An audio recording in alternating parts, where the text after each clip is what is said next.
이번 행사를 이제 빛내주시는 더불어민주당 당대표 정청래 당대표님의 축사가 있겠습니다. 모두 큰 박수로 환영해 주시기 바랍니다.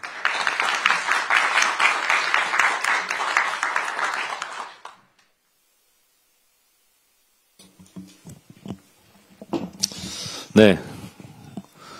경제도 민주당, 안보도 민주당, 우리 안보에 튼튼한 믿음을 주고 계시는 우리 국방안보특별위원회 위원 여러분 환영합니다.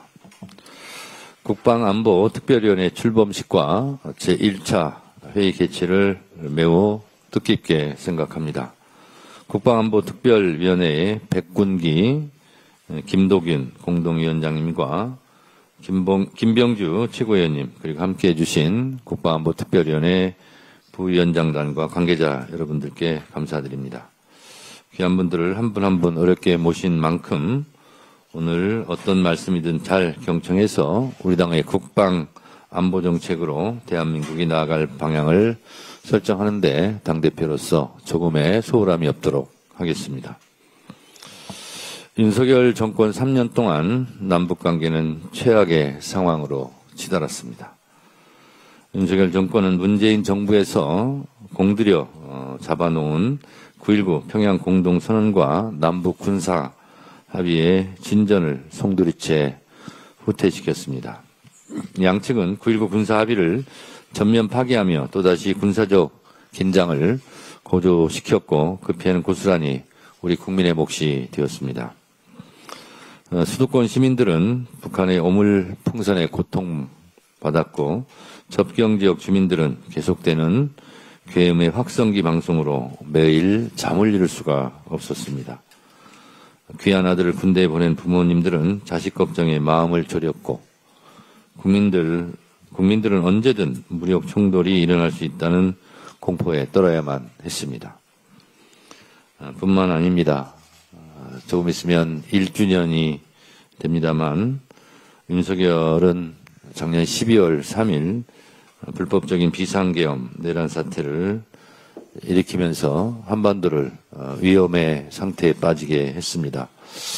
지금 속속들이 드러나고 있습니다만 전쟁도 하겠다는 이런 천인공노할 일을 실제로 벌였던 것으로 드러나고 있습니다.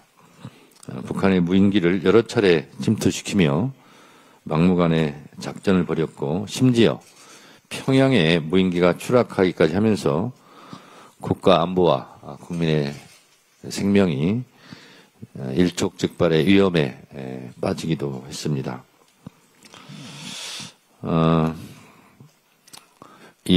여인영 방첩사령관 메모가 최근 국민들에게 알려졌습니다. 북한이 반드시 대응할 수밖에 없는 평양 또는 핵시설, 삼지연 등 우상화 본거지, 원산 외국인 관광지, 김정은 휴양소를 타겟팅하여 최소 안 보이기, 최대 노화 홍수를 목적으로 한다고 적혀 있었습니다. 보통 사람의 상상으로는 이러한 메모의 내용이 상상 밖에 있는 영역이지 상식적인 사람들의 머릿속에는 없는 그런 내용들입니다. 저는 노상원 수첩의 제거 대상 중에 한 명입니다. 만약에 비상계엄이 성공했더라면 저는 이 자리, 이 세상 사람이 아니었을 겁니다. 이재명 대통령도 또한 마찬가지고 참으로 이해할 수 없는 것은 같은 당 한동훈 당대표를 제거하려고 했다는 것도 참으로 이해하기 어렵습니다. 노상원 수첩도 여인영 메모도 일반 국민의 상식으로는 도저히 납득할 수 없고 용서할 수 없는 일입니다. 국가 안보와 국민의 생명을 지켜야 할 군 통수권자와 국군 방첩사령관이 불법 계엄의 명분을 확보하기 위해 남북 간 무력 충돌을 상상하고 획책했다니 정말 기가 막힐 노릇입니다. 과거에도 때만 되면 색깔론을 악용하는 총풍 사건, 북풍 사건, 간첩 조작 사건 등이 있었지만 이렇게 국가 안보와 국민의 생명을 송두리째 마치 도박의 게임을 벌이듯 올리는 경우는 없었습니다. 윤석열은 내란의 죄뿐만 아니라 외환의 죄까지도 무관용의 원칙으로 죄값을 낱낱이 물어야 한다고 생각합니다. 그리고 실추된 군의 명예를 다시 바로 세워야 할 것입니다.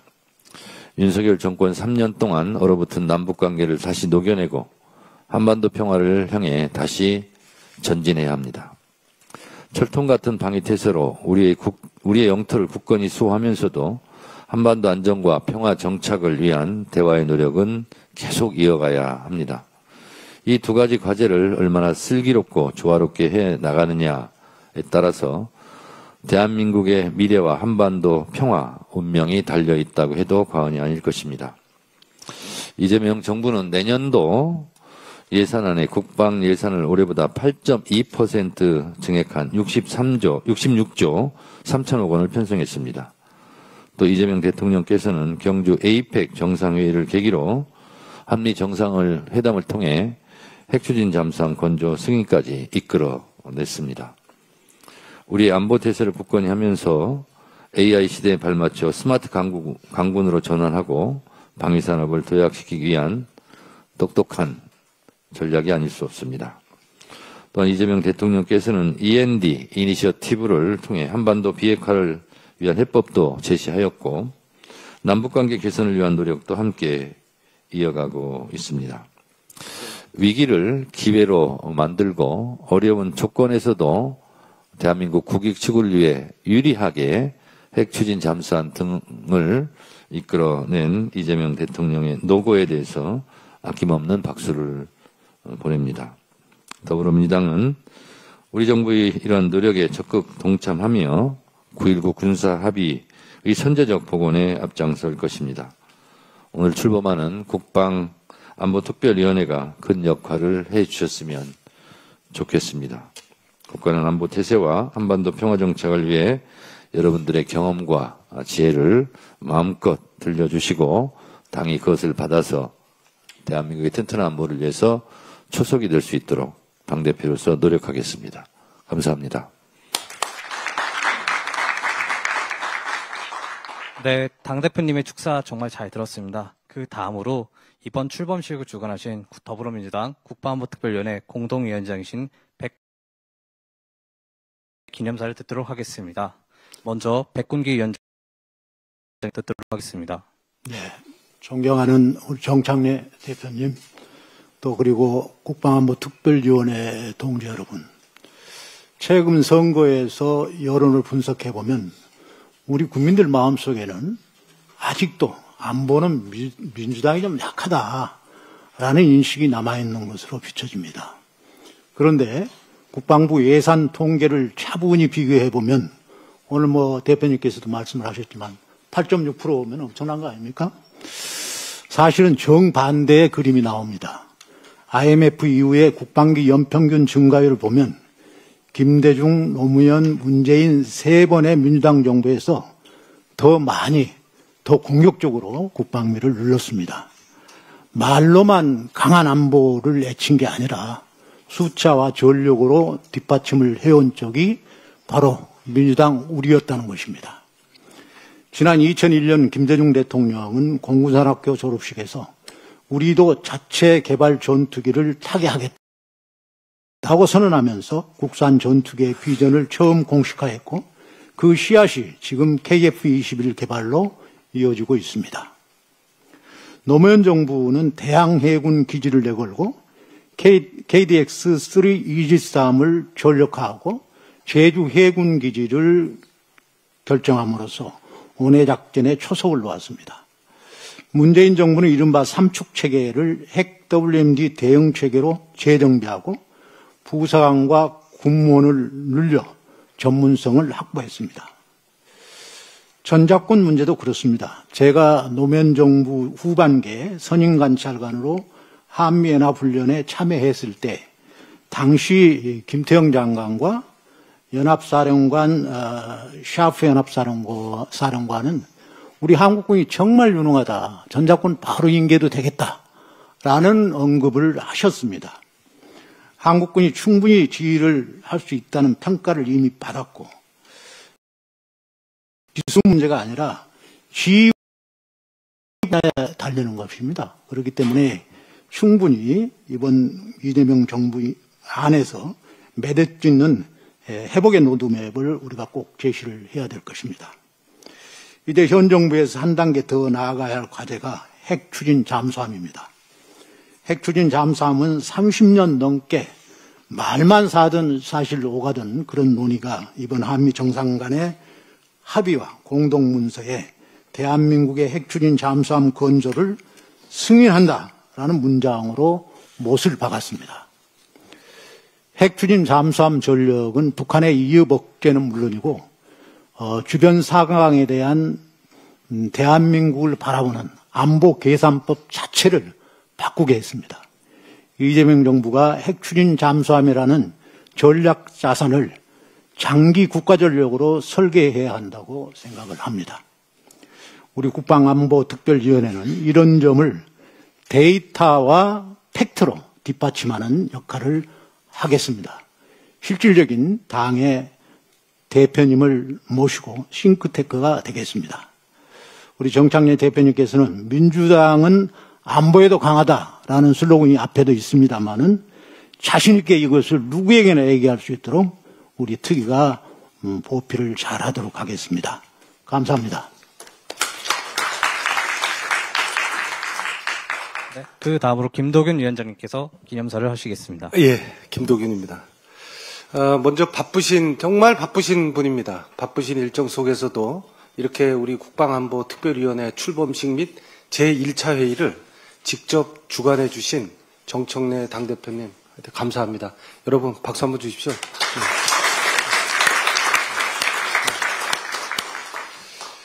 벌써 그 12.3 비상계엄, 12.3 내란이 발생한 지 1년이 다 돼가고 있습니다. 그런데 여전히 내란이 종식되었다고 볼 수 없는 그런 상황입니다. 아직도 불법 계엄에 동조했던 윤석열, 김용현 이 내란 수계, 내란 핵심 세력들을 비롯한 국민의힘의 이 폐악질을 여전히 우리 국민들이 보고 있는 게 지금의 현실입니다. 우리 국방안보특위는 이제 벌써 1년이 지나가고 있는 12.3 불법 계엄, 12.3 내란이 종식될 수 있도록 가장 첨단에서 노력하는 그런 역할을 수행하도록 하겠습니다.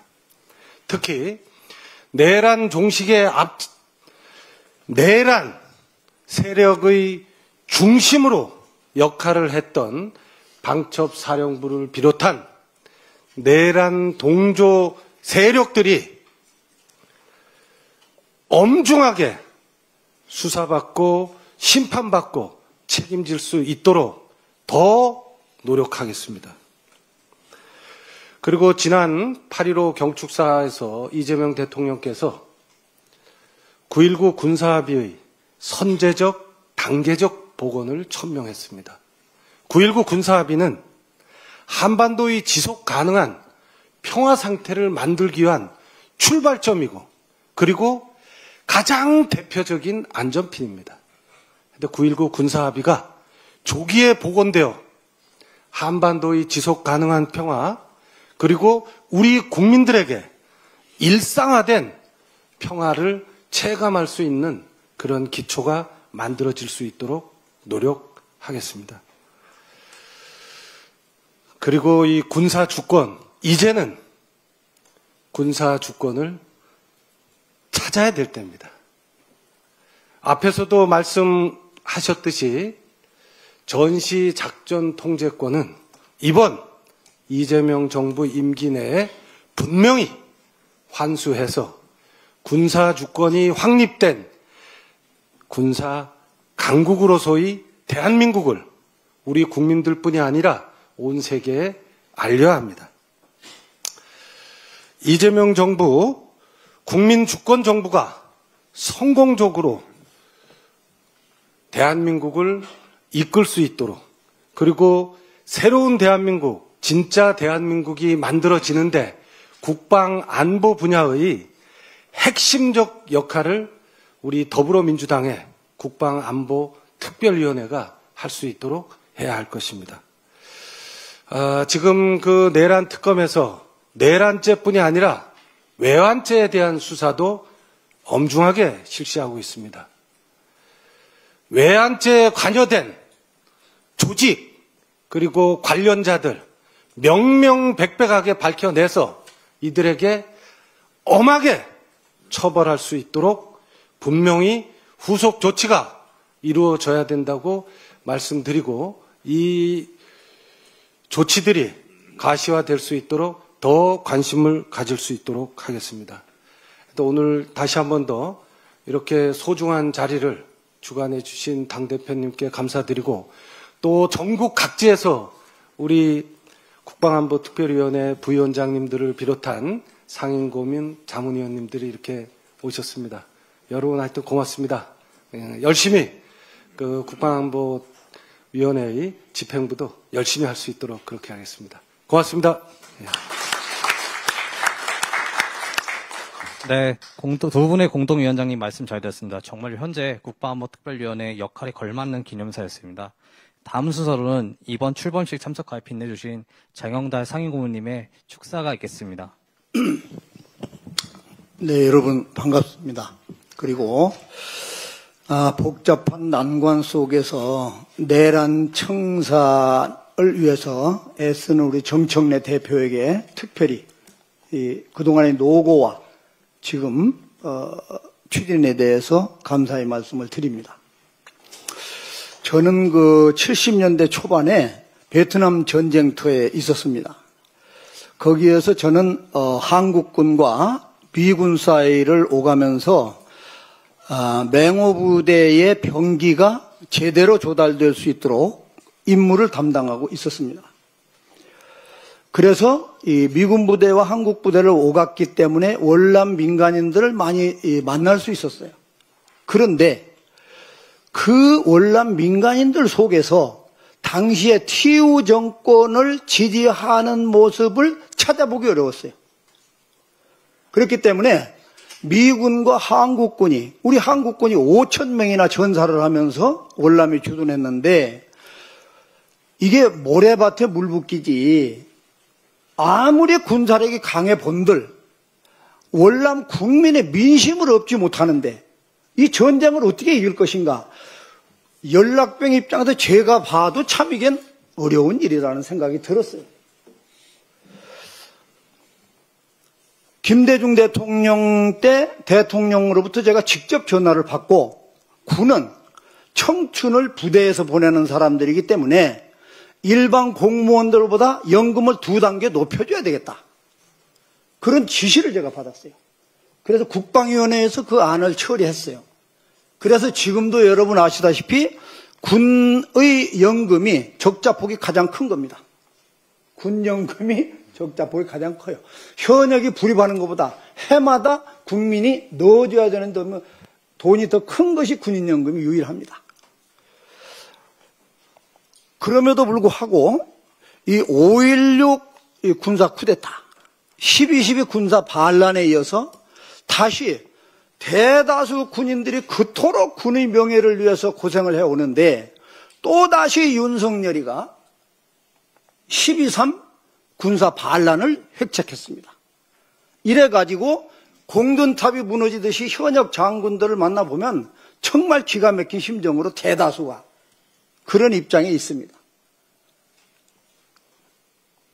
우리 민주당은 민심이 천심이라고 했기 때문에 그 천심을 군이 업어야 되는데, 이 무너진 군의 불신을 어떻게 얻어낼 것인가 하는 것이 정청래 대표의 어깨에 또 높이 걸려 있습니다. 어저께 MBC 뉴스 이후에 방송을 보셨을 겁니다. 5.18 때 여성들이 성폭행을 어떻게 당했는가, 이런 부분들이 보도가 됐어요. 이러한 보도를 보고 우리 국민들이 군을 신뢰할 수 있겠느냐, 이게 막 막중한 임무가 주어져 있는 겁니다. 그래서 우리는 이 윤석열 반란, 이 내란 청산을 섣불리 해서는 안 되는 거다. 민심을 얻기 위해서. 그래서 우리 안보특별위원회도 모든 국민과 특히 군 출신 여러분들 접촉을 많이 해서 민심이 더불어민주당과 함께 갈 수 있도록 하면서 동시에 이 군사력이 국민의 신뢰 속에서 국방을 담당할 수 있는 이러한 막중한 이 정책들을 개발해서 당에 불어넣어주는 그런 역할에 우리가 총력을 다해야 될 것 같습니다. 저는 베트남 전쟁에서 민심 없는 전쟁은 이길 수 없다는 걸 아주 절감한 바가 있습니다. 고맙습니다. 네, 축사 잘 들었습니다. 이제 행사의 공개적인 부분은 종료했습니다. 이후 순서는 비공개로 전환될 예정입니다. 회의실에 있는 언론 및 기자 그리고 외부인들께서는 좀 퇴실해 주시기 바랍니다.